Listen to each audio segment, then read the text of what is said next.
Hello. Today I had a thought.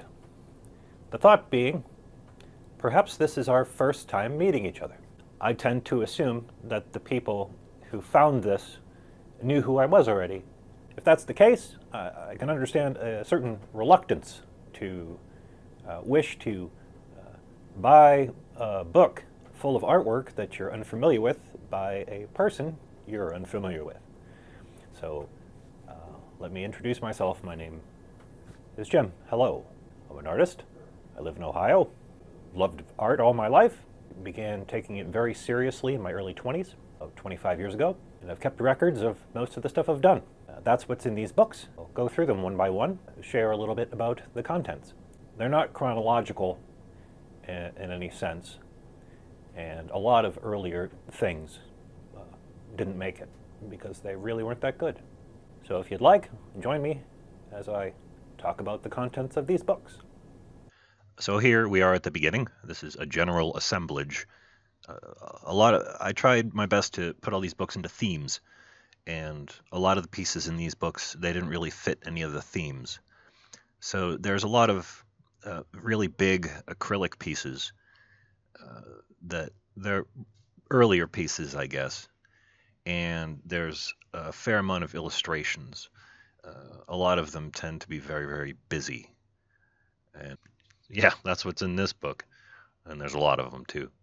So I've been fortunate enough to be asked to paint a lot of people's pets over the years, and this book features most of my portraits of pets, as well as a bunch of cat art, mostly cats with pizza.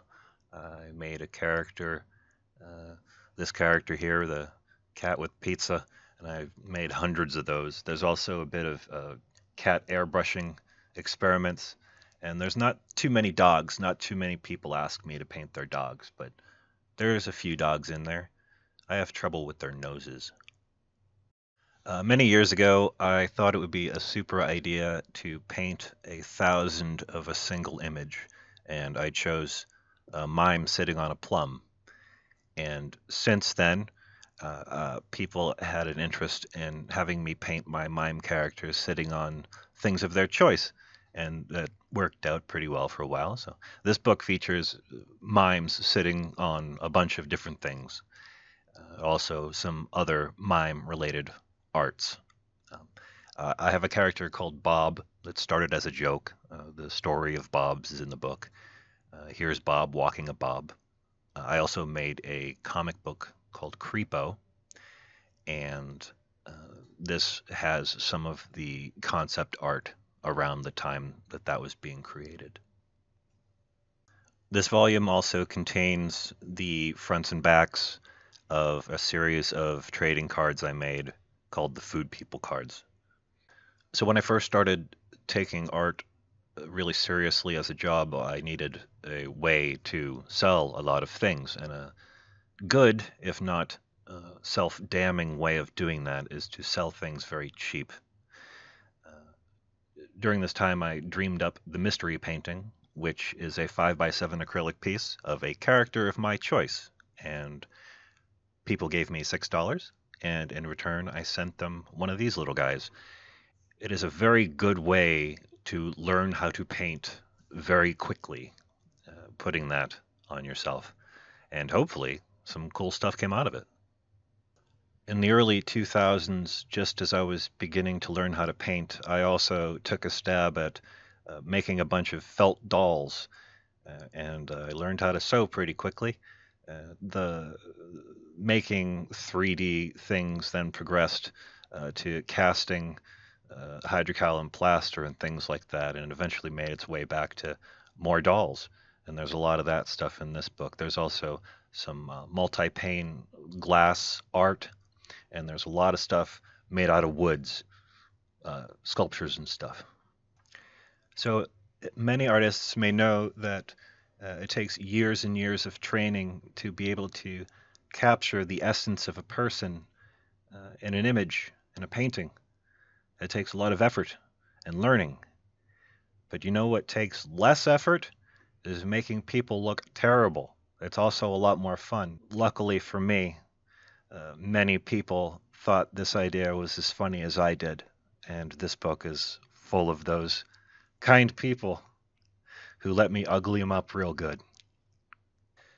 So art is pretty cool because you can make whatever you can think of, man. But the downside is if you would like to sell that piece, the weirder it is, the fewer people want it anywhere near their wall. So there's a lot of that stuff in this book.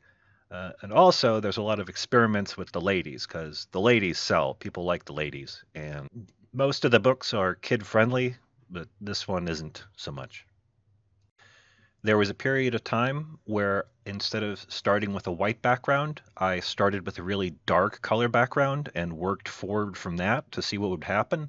And what happened was I tended to make a lot of really interesting landscapes, so they were interesting to me, as well as some a certain style of person with like long hair and robes and stuff that showed off a lot of shadows.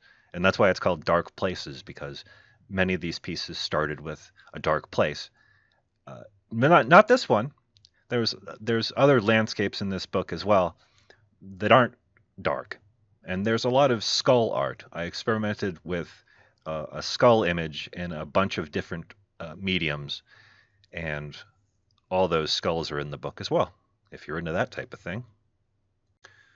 Odds and Ends, the last book, is full of a bunch of small sets of characters that I did. They all seem to fit together very as well as a bunch of little.